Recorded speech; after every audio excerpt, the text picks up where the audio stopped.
অলস মার্ডি এই হোস্টেল আন্দোলনের পক্ষ থেকে তিনি আজকে যে ছেলেটা দাঁড়িয়ে আছে গোটা শহরে কিন্তু সিধু কানু হয়েছে কিন্তু ঘুরেছিল গোটা শহরে সেই সময় যে আন্দোলন হয়েছিল সেই আমরা যে আজকে দিনের কথা স্মরণ করি গোটা শহর সেই সিধু কানু হয়ে দিয়ে ধনুক ধরে সেই ভ্যানে করে সেই এই গোটা শহর সে ঘুরেছিল 2018 সালে যে আন্দোলন করেছিলাম গোটা বহরমপুর শহরে এই সিধু কানু সেই ছিল এবং গোটা শহর ভ্যানে করে সে পরিক্রম করেছিল।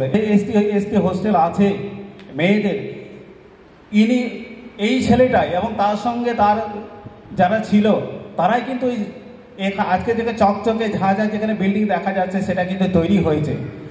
আছে আমরা একসঙ্গে কাজ করে সেই সংগ্রামটাকে আজকে আমরা সফল হয়েছি। তো সিধু কানুও সেই রকম সংগ্রাম করে তারা সফল হয়েছেন যিনি আমাদেরকে পথ দেখিয়েছেন। এই কথাটাই আজকে মনোরঞ্জন মুখোপাধ্যায় চাইলেন যে আমাদেরকে সকলকে আমাদের আত্মোৎসর্গ বলিদান বা স্যাক্রিফাইস আমাদের করতে হবে। আজকে আমাদের সামনে বক্তব্য রাখবেন শ্রী সুমিত সরেন মহাশয়কে প্রফেসর MIT কলেজ বক্তব্য জন্য আহ্বান করছি। জোহার মাননীয় সম্পাদক মহাশয়, সভাপতি মহাশয় এবং মঞ্চে উপবিষ্ট বিশিষ্ট অতিথিগণ সকলকে হোলের সংগ্রামে অভিনন্দন জানাচ্ছি এবং তার সঙ্গে সঙ্গে আপনাদেরকেও সংগ্রামে অভিনন্দন জানাচ্ছি। আজকে তোমরা যেখানে বসে আছো অর্থাৎ এই বহরমপুর শহর এর সঙ্গে কিন্তু সাঁওতাল বিদ্রোহের কিন্তু একদম সরাসরি যোগ আছে। যখন মুর্শিদাবাদের নবাব এখানে ছিলেন তো ইংরেজদের একটা ভয় সবসময় লেগে থাকতো যে নবাব যেন আমার বিরুদ্ধে কোনোদিন চলে না যায়, আমার বিরুদ্ধে অস্ত্র না তুলে নেয়। সেই জন্য তিনি এই বহরমপুর শহরটাকে একটা ক্যান্টনমেন্ট তৈরি করেন, সৈন্য এখানে থাকতো যাতে নবাব যাতে চেকে থাকে, নবাব যাতে সংযত থাকে। সেই জন্য বহরমপুরকে তোমরা জানো ব্যারাকপুর ক্যান্টনমেন্ট বলে না, ব্যারাকপুর ক্যান্টনমেন্ট, তেমনি বহরমপুরও একটা ক্যান্টনমেন্ট শহর ছিল, এখানে ইংরেজ সৈন্যরা থাকতো। সাঁওতাল বিদ্রোহের সঙ্গে যোগটা কোথায়? যখন 30শে জুন আমাদের কি হয়েছিল, যে সেই দিনকে হুল বিদ্রোহ সূচনা হয়েছিল ভগ্নাডিহি বলে একটা গ্রামে। 30,000-এর অধিক সাঁওতাল এসে ইংরেজ সরকারের ওপরে এবং তার যে জমিদার এবং আরও সশস্ত্র বাহিনী ছিল যারা তাদের উপর নির্যাতন চালাতো তাদের বিরুদ্ধে হচ্ছে যে সশস্ত্র আন্দোলনের ডাক দিয়েছিল। 7ই জুলাই থেকে সশস্ত্র আন্দোলন শুরু হয় এবং সেখানে কিছু যারা জমিদারদের পুলিশ আছে পুলিশদেরকে সঙ্গে সংঘর্ষ হয়েছিল আমাদের সিধু এবং কানু ভাইদের। আমাদের সুমিত সরেন প্রফেসর, তাকে ধন্যবাদ এবং কৃতজ্ঞতা জানাচ্ছি। আমরা হিরণময় বাবুকে বলার জন্য বলছি। জোহার, নমস্কার। আজকের এই 170তম হুল দিবস যে আমরা পালন করছি এই মুর্শিদাবাদ জেলার বহরমপুরে, সংগ্রামী অভিনন্দন জানাই পশ্চিমবঙ্গ আদিবাসী কল্যাণ সমিতি। আমি যুব শাখার সম্পাদক হিরণময় হাঁসদা। আজকের এই যে আয়োজন করা হয়েছে মূলত দুটো বিষয়কে কেন্দ্র করে, হুল দিবস উদযাপন বা পালন এবং আদিবাসী ছাত্রছাত্রীদের কেরিয়ার গাইড। তো আমি যুব সম্পাদক হিসেবে আমি বলতে চাইবো আজকে যারা তোমরা সামনে সবাই এসেছো, মানে আমার কাছে গাইড ছিল না তখন যে আমি মাধ্যমিকের পর কি পড়ব, তারই চিন্তাভাবনা রেখে আমি মেদিনীপুর জেলা শাখার সাথে আলোচনা করি, আমরা সবাই আলোচনা করি যে অন্ততপক্ষে আমাদের আদিবাসীদের গাইডটা দেওয়া প্রয়োজন। প্রত্যেক জেলার যুবদের সাথে কানেক্টেড আছি। আমাদের সাথে আদিবাসী নার্সিং অ্যাসোসিয়েশন আছে, আদিবাসী ডক্টরস অ্যাসোসিয়েশন আছে, ইঞ্জিনিয়ারিং অ্যাসোসিয়েশন আছে, ফার্মাসি, প্যারামেডিক্যাল, এদিকে স্কলার যে ছাত্র সংগঠনগুলো আছে তারা আমাদের সাথে যুক্ত আছে। আজকে আমি একজন পশ্চিমবঙ্গের যুব সম্পাদক, মানে আমার প্রত্যেকটা জেলার যুবদের সাথে প্রত্যেকটা মেডিকেল কলেজ, প্রত্যেকটা ডিগ্রি কলেজ, রেপুটেটেড কলেজের সাথে যুক্ত হওয়ার উচিত এবং সেই দায়িত্বটা আমি পালন করছি। এই যে MBBS মানে সায়েন্স রিলেটেড কোর্সের ক্ষেত্রে বলতে পারি MBBS আছে, ফার্মাসি আছে, তারপর নার্সিং আছে, প্যারামেডিক্যাল আছে, একটা মেডিকেল লাইনের একটা চিন্তাভাবনা আমাদের কাছে এই মুহূর্তে আমি বিরাট এলাবোরেট আকারে বলতে পারছি না। তবে আজকে আমি সায়েন্সের দিকটায় কোন কোন যাওয়া যেতে পারে সেটা আমি আপনারা যদি এই আলোচনার শেষেই আপনারা যদি আমার সাথে যোগাযোগ করেন আমি এলাবোরেটলি বলতে পারি। দ্বিতীয়ত হচ্ছে যে কোর্সের দিকে আদিবাসীরা সব থেকে কম যায় সেটা হচ্ছে আইন, ল কোর্স। ল কোর্সের ছাত্রছাত্রীরাও আজকে বা যারা ল নিয়ে প্র্যাকটিস করছে তারাও আজকে এই অনুষ্ঠানে উপস্থিত হয়েছে, আপনাদের সামনেই বসে আছে। তার সাথে আমার সাথে ব্যক্তিগত যোগাযোগ হয়েছে, তারাও কিন্তু আপনাদের ওই ল সাবজেক্ট নিয়ে বেশ গাইড করতেই পারে। আর এই মাধ্যমিক আর উচ্চ মাধ্যমিকই হলো যে পার্টিকুলার আপনার লাইফটা কি হতে চলেছে মাথার মধ্যে রাখো যে যতজন স্টুডেন্ট, ওটা আদিবাসী হোক যেই হোক না কেন, কোনো স্টুডেন্ট কমা নয়।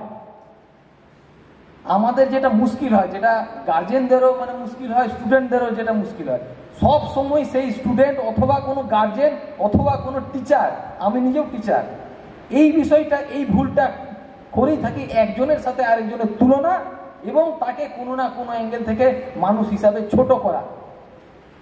আজকের অনুষ্ঠানে যদি এই বিষয়টাই হয় যে যতজন স্টুডেন্ট আছে এই ফার্স্ট রো থেকে লাস্ট রো পর্যন্ত, যদি এই বিষয়টা যদি সে আত্মস্থ করতে পারে যে কোনো স্টুডেন্ট, কোনো হিউম্যান বিং ছোট নয়, তাহলে আমি বলবো যে আজকে যে আমি এতক্ষণ ধরে ঘ্যানার করছি তার কোনো একটা আউটপুট আছে। অনেক হেরি ফেরি জিনিসপত্র মাথায় রাখার কোনো দরকার নেই। মুশকিল হচ্ছে যে আমরা লাইফটাকে সহজ সরল করার জন্য আমরা লেখাপড়া করি, বিভিন্ন জিনিস নিয়ে চিন্তা করি, বিভিন্ন কিছু আবিষ্কার করি, কিন্তু ওই সহজ সরল করতে গিয়ে আমরা বিভিন্ন সময় লাইফটাকে আমরা খুব কমপ্লিকেটেড করে তুলি। আমার দ্বারা অঙ্ক হচ্ছে না মানে আমি কমা। রেপুটেটেড নিউজ চ্যানেলে দেখলাম যারা মাধ্যমিকে স্ট্যান্ড করছে তাকে বারবার বলছে যে তুমি ডাক্তার ইঞ্জিনিয়ার কেন হবে না, শুধু ডাক্তার ইঞ্জিনিয়ার দিয়েই মানে এই দেশ চলবে। আর যারা ফার্স্ট ডিভিশন পাবে না বা যারা ফেল করবে তারা, হোয়াট অ্যাবাউট দেম,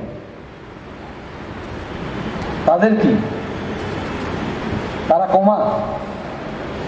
আমাদের সোসাইটির দুর্ভাগ্য যে সোসাইটি বা শিক্ষক সমাজ বা বিভিন্ন গার্জেন স্টুডেন্টদেরকে এটা বাধ্য মানে চিন্তা করতে বাধ্য করে যে যারাই খুব ভালো লেখাপড়া করে তারাই হচ্ছে ভালো, যারা সরকারি চাকরি পায় তারাই হচ্ছে খুব ভালো, যারা খুব ভালো ইংরেজি বলতে পারে তারা খুব ভালো, যারা খুব অঙ্ক করে ওরা খুব ভালো, যারা ডাক্তার, যারা ইঞ্জিনিয়ার, যারা প্রফেসর তারা খুব ভালো, আর বাদ বাকি হচ্ছে এভারেজ বা বিলো এভারেজ।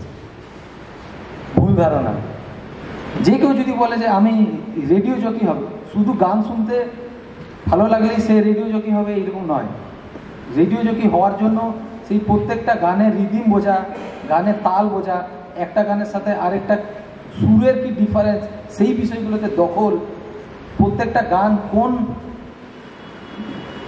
কান্ট্রি থেকে আসছে, কে তার লিরিক্স দিয়েছে, কে মানে ওটার মিউজিক দিয়েছে, কে গান গেয়েছে, এই বিষয়গুলো মনে রাখার দক্ষতা, দখল, খুব দ্রুততার সঙ্গে খুব স্পিডে বিষয়গুলো বিভিন্ন ভাষাতে বলতে পারার সক্ষমতা।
আমার নাম ঈশিতা হাঁসদা এবং আমার বাড়ি হচ্ছে ফরেস্ট অফিস, শহীদ সূর্য সেন রোড।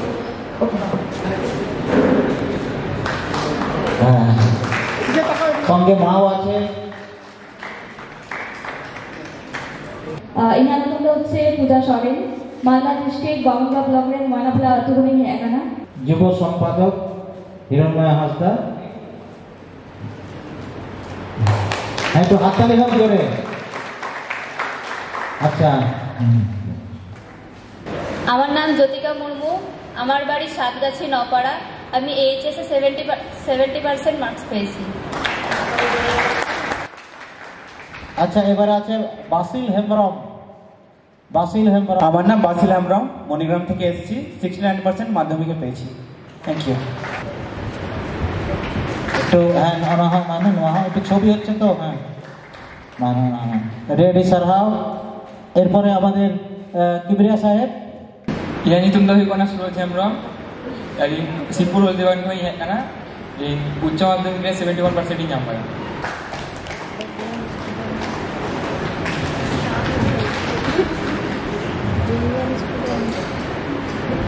ᱤᱧᱟᱹᱜ ᱧᱩᱛᱩᱢ অভিজিৎ মুর্মু। ᱤᱧ ᱫᱚ আদিবাসী বিল্ডিং ᱠᱷᱚᱱ ᱤᱧ ᱦᱮᱡ ᱠᱟᱱᱟ আর উচ্চ মাধ্যমিক রে 79% ᱤᱧ ᱧᱟᱢ ᱠᱟᱫᱟ।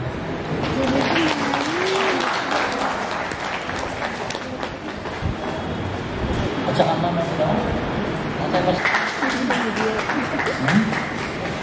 মা সেক্রেটারি সাহেব। আচ্ছা, আমি সৌমেন সরকার, মণিগ্রাম থেকে এসেছি, মাধ্যমিকে 69% পেয়েছি।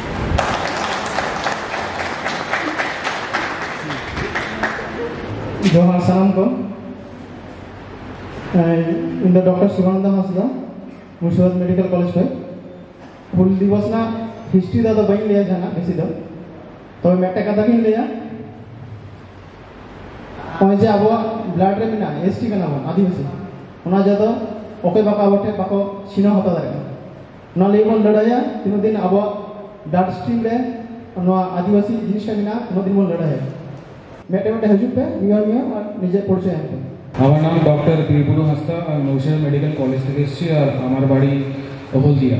ᱤᱧᱟᱹᱜ ᱧᱩᱛᱩᱢ ᱫᱚ ᱦᱩᱭᱩᱜ ᱠᱟᱱᱟ ᱢᱟᱱᱤᱠ ᱦᱮᱢᱵᱨᱚᱢ, ᱚᱲᱟᱜ ᱛᱚᱯᱚᱱ ᱫᱚᱠᱠᱷᱤᱱ ᱫᱤᱱᱟᱡᱽᱯᱩᱨ। ᱤᱧ ᱢᱮᱰᱤᱠᱮᱞ ᱠᱚᱞᱮᱡᱽ ᱨᱮ ᱯᱷᱟᱭᱱᱟᱞ ᱤᱭᱟᱨ ᱨᱮᱱᱟᱜ ᱥᱴᱩᱰᱮন্ᱴ ᱠᱟᱹᱱᱟᱹᱧ। ᱤᱧᱟᱹᱜ ᱧᱩᱛᱩᱢ ᱫᱚ অজয় হেমব্রম, ᱤᱧᱟᱹᱜ ᱚᱲᱟᱜ ᱫᱚ পুরুলিয়া রে আর নিতোগ ᱫᱚ মুর্শিদাবাদ মেডিকেল কলেজ ᱨᱤᱧ ᱯᱟᱲᱦᱟᱜ ᱠᱟᱱᱟ। জোহার। আমার নাম সন্দীপ সিং, আমি মুর্শিদাবাদ মেডিকেল কলেজে পড়ি। আমি এখনো স্টুডেন্ট, 3rd ইয়ার পড়ছি আর আমার বাড়ি বারাসাত। আমার নাম হচ্ছে ফ্রেডি মুর্মু, আমার বাড়ি হচ্ছে মালদা। রিসেন্টলি আমি 3rd ইয়ারে মুর্শিদাবাদ মেডিকেল কলেজে পড়ি। আমার নাম সুমন ওরাও, আমার বাড়ি মালদা। আমি এখন এমবিবিএস পড়ছি, 3rd ইয়ার এমবিবিএস মুর্শিদাবাদ মেডিকেল কলেজ। আমার নাম সুপর্ণা সর্দার, আমি বারুইপুরে থাকি। আমি এখন মুর্শিদাবাদ কলেজের 3rd ইয়ারের স্টুডেন্ট। নমস্কার, আমার নাম বিনা পাহান, আমি মুর্শিদাবাদ মেডিকেল কলেজের 2য় বর্ষের ছাত্রী। আমার বাড়ি বালুরঘাট।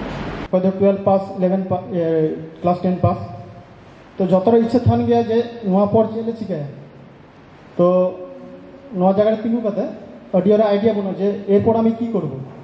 ঠিক আছে, আমি যেমন জানতাম না যে একটা এমবিবিএস বলে একটা লাইন আছে এবং আমাদের সিট ফাঁকা, আমাদের সিট হচ্ছে জেনারেলরা নিয়ে নিচ্ছে, কেউ নেই, কী করবে, জেনারেলদের কনভার্ট করতে হচ্ছে।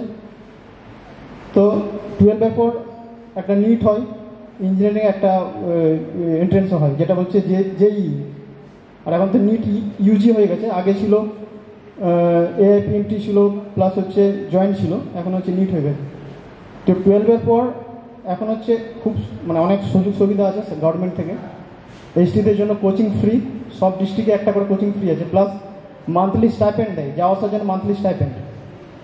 তো আমাদের তো এসটিদের আদিবাসীদের কি অত টাকা পয়সা থাকে না, মাঠে ঘাটা লোক, আমিও সেরকমভাবে এই সরকারি অর্গানাইজেশন থেকে পড়াশোনা করে আজকে এখন আমি ডাক্তার হয়েছি। সেই জন্য সবাইকে আমি অনুরোধ করব, আপনারা এই যে আমাদের একটা লাইন আছে উপরে, এটা আমরা জানি না, এটার ব্যাপারে একটু আমরা রিসার্চ করি, দেখি কি আছে না আছে, জানলেই তো আমরা উপরে যেতে পারবো, নাহলে কী করে যাব। আর দিকুরা কি বলে, দিকুরা বলে কি এসটি মানে কি তো বাকো বাড়ায়, হ্যাঁ কমা ডাক্তার এইসব। তো আমি ওদেরকে একটা জবাব দিই যে তোদের মতো আমাদের প্ল্যাটফর্ম দিয়ে দেখ একবার, তারপরে দেখাচ্ছি মজা। ঠিক আছে, ওনাকে ভুল জবাব সামনে দেবে। নন্দন মুর্মুর সমাজসেবা করে এবং সে বিয়ে করেনি এই করতে গিয়ে। আমি জিজ্ঞেস করেছিলাম ওকে, বিয়ে করার সুযোগ পাইনি।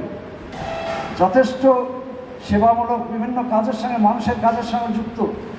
আজকে সেই জায়গায় দাঁড়িয়ে ওকে বললাম যে তোমার পাশের যে স্কুল আছে বা গ্রামটা, সেখানে বাচ্চা ছেলেগুলো কী অবস্থায় আছে, বাচ্চারা পড়াশোনা ঠিকঠাক করছে? তা আমার ভবিষ্যৎ তৈরি করতে হলে তো ওই বাচ্চাদের ভবিষ্যৎটাই দরকার আমার। তা আমরা স্পটে গেলাম, গিয়ে দেখলাম 1 থেকে 5 পর্যন্ত ওকে বলেছিলাম 25টা ছেলে জোগাড় করতে। ও 25-26টা ছেলে জোগাড় করেছিল। ওদের প্রত্যেকের সঙ্গে আমরা ব্যক্তিগতভাবে কথা বলি, তাতে করে 1 থেকে 10 গুণার ছেলের সংখ্যা খুবই কম, 2 থেকে 3 জন ছিল। না বাংলা না ইংরেজি বলতে পারছে না, ক্লাস 5-এর ছেলে। তাহলে শিক্ষার অবস্থাটা বাস্তব জায়গায় দাঁড়িয়ে এখানে কারো দোষারোপের ব্যাপার না। তাহলে আপনার এই ছেলেটা কীভাবে 5, 6, 7, 8 গিয়ে আপনি ডাক্তার, আজকে যাদের মানে মোটিভেট করব, তাদের গোড়াটা যদি এরকম শিকড়হীন হয়, তারা যদি ওইখানেই মৃত হয়, তাহলে আপনি কাকে তুলে আনবেন ভবিষ্যতের জন্যে? সে কারণের জন্য আমরা বলবো যে প্রাইমারি লেভেলে যারা আছে প্রত্যেকটা গ্রামে আপনারা লক্ষ্য করে দেখবেন আদিবাসী ছেলে মেয়েদের অবস্থা অত্যন্ত করুণ। আমাদের যে দপ্তর আছে সেখান থেকে বিভিন্ন হোস্টেল আছে, আমি জানি যেখানে আশ্রম হোস্টেলগুলো পুরোপুরি আদিবাসীদের জন্যে, বাচ্চাদের জন্যে। ক্লাস 4 পর্যন্ত আছে, আবার 5 থেকে 10 পর্যন্ত আছে, এরকমও আছে আর আশ্রম হোস্টেল। টোটাল যেটা ছিল খুব মানে লাস্টের দিকে আরও 5টা নতুন হোস্টেল হয়েছে, খুব রিসেন্ট। মানে সব মিলিয়ে জেলায় যে একেবারে কাজ হয়নি তা না, ভালো ভূমিকা নেওয়া হয়েছে প্রশাসনের পক্ষ থেকে। এবং তার পিছনে যাদের অবদান ছিল, এখানে মনোরঞ্জন দা বলার সময় বলেছে যে অসীম পাল এখানে আমাদের প্রিয় ছিল কিছুদিনের জন্যে, এখানে নাম না করলেই নয়। আমাদের কৃষ্ণেন্দু কুমার মণ্ডল আপনারা জানেন যে আমাদের জেলায় আমাদের সঙ্গে প্রিয় ছিল। উনি মানে যখন এখানে হোস্টেলগুলো হয়, 5টা হোস্টেলের ইতিহাস আমি জানি। এখানে 2টো সেন্ট্রাল হোস্টেল হয়েছে 75 বেডের, একটা গার্লস এবং একটা বয়েজ, একটা ডিস্ট্রিক্ট লাইব্রেরির সঙ্গে লাগোয়া আর একটা ধূপঘাটিতে।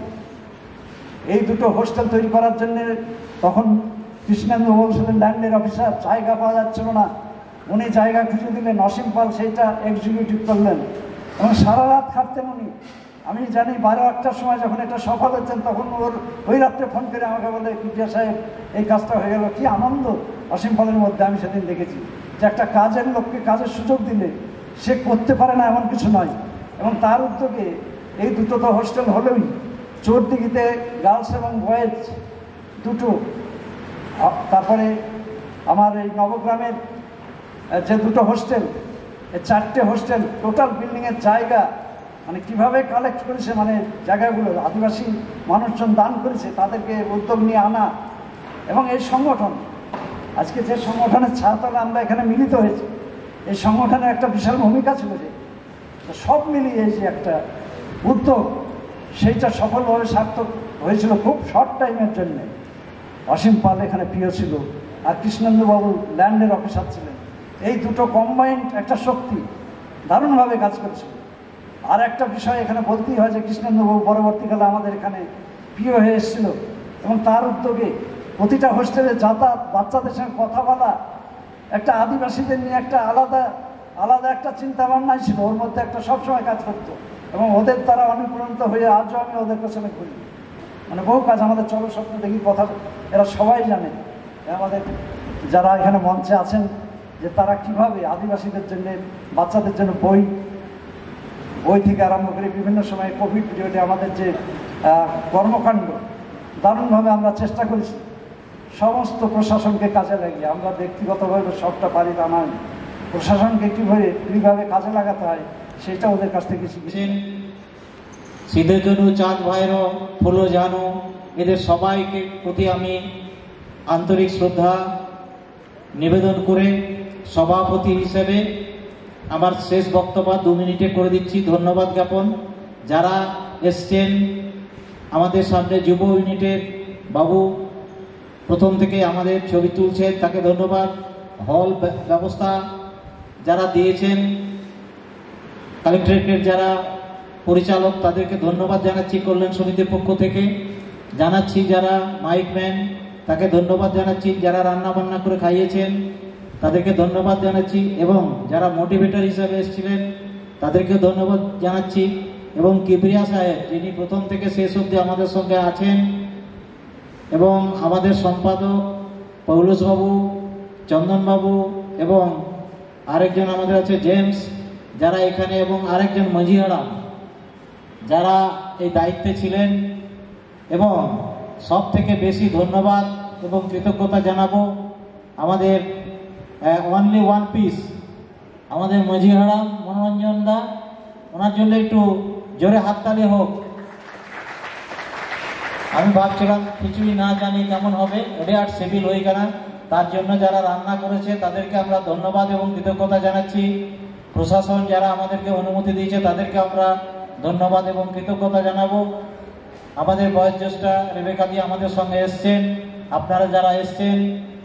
আদিবাসী কল্যাণ সমিতি মূলত ফেক এসটি যারা আমাদের পেটের খাবার লাথি মেরে খাচ্ছে তাদের এগেনস্টে এই আন্দোলন। এটাই এই মোটিভেশন দিয়ে আপনাদেরকে যেতে হবে। যারা আমাদের ডাক্তারবাবুরা এসছেন এখানে তাদের জন্য একটু জোরে হাততালি হোক। তারা আপনাদের সামনে তাদেরকে পেয়েছ, তাদেরকে ধন্যবাদ এবং কৃতজ্ঞতা জানাচ্ছি। যিনি হৈমন্তী গান করলেন তাকে ধন্যবাদ এবং কৃতজ্ঞতা জানাবো। আমি পশ্চিমবঙ্গ আদিবাসী কল্যাণ সমিতির রাজ্য সহসভাপতি। আমাদের দুটো এখানে ঐতিহাসিক সিদ্ধান্ত হয়েছে। চানকে আমরা দ্বিতীয় দ্বিবার্ষিক রাজ্য সম্মেলন করেছিলাম। প্রথম দ্বিবার্ষিক রাজ্য সম্মেলন হয়েছিল বাঁকুড়াতে। সেখান থেকে আমরা পথ চলা শুরু করি, একটা বেগ একটা শুরু হয়। চানকে দ্বিতীয় রাজ্য সম্মেলনে ঐতিহাসিক এই জন্যেই সেখানে আমরা মহিলা ইউনিট তৈরি করতে পেরেছি এবং যুব ইউনিট তৈরি করতে পেরেছি। আজকে আমাদের এই যে যুব ডাক্তাররা সবাই সবার সঙ্গে পরিচিত, কিন্তু আজকের এই অনুষ্ঠানে সবারই সঙ্গে একটা যোগাযোগ স্থাপন হয়েছে আমাদের হিরণবাবুর সঙ্গে, আমাদের পার্সেল বাবুর সঙ্গে।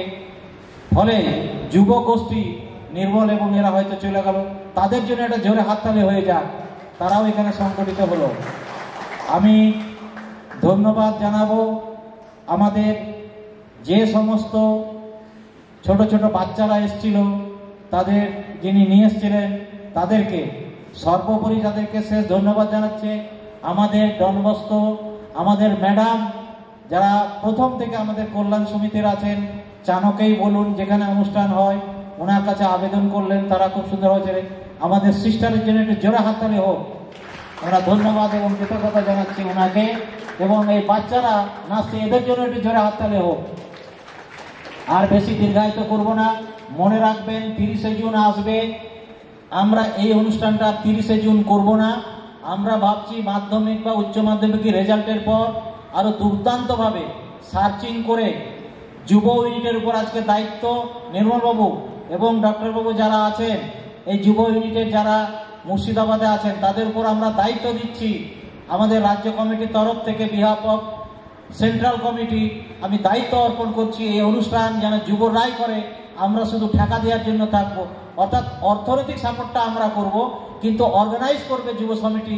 এটাতে হাত তোলা রেজে আছে যুব গোষ্ঠী কি? ঠিক আছে, একটু হাততালি হয়ে যাবে ওদের জন্য। ঠিক আছে, আর বেশি কিছু না বলে সবাই মিলে আমরা এই নাচটা সিধে ধনু, চাঁদ ভৈরব, ফুলো ঝানু যারা শহীদ হয়েছেন। শেষ কথা, পৃথিবীতে যত মানুষ শহীদ হয়েছেন, যত মানুষ শহীদ হয়েছেন আমাদের সাঁওতাল বিদ্রোহেতে, এত শহীদ পৃথিবীতে আর কোনো আন্দোলনে হয়নি।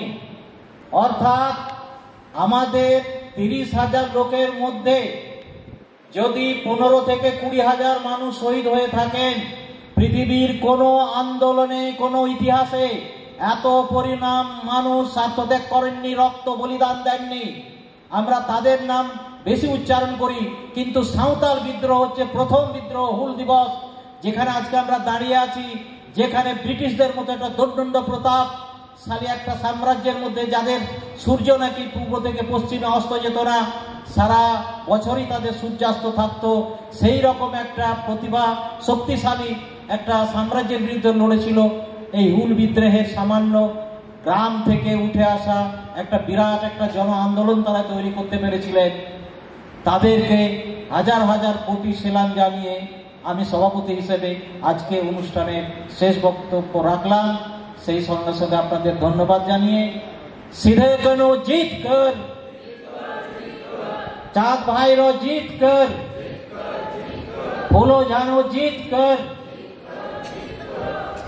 पश्चिमबंग आदिवासी कल्याण समिति जीत कर।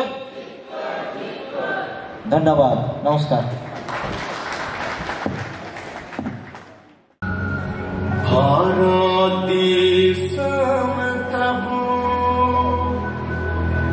জনম তুয়াদারি সিরজন্যে গেলে সূরজ লেবে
Sonar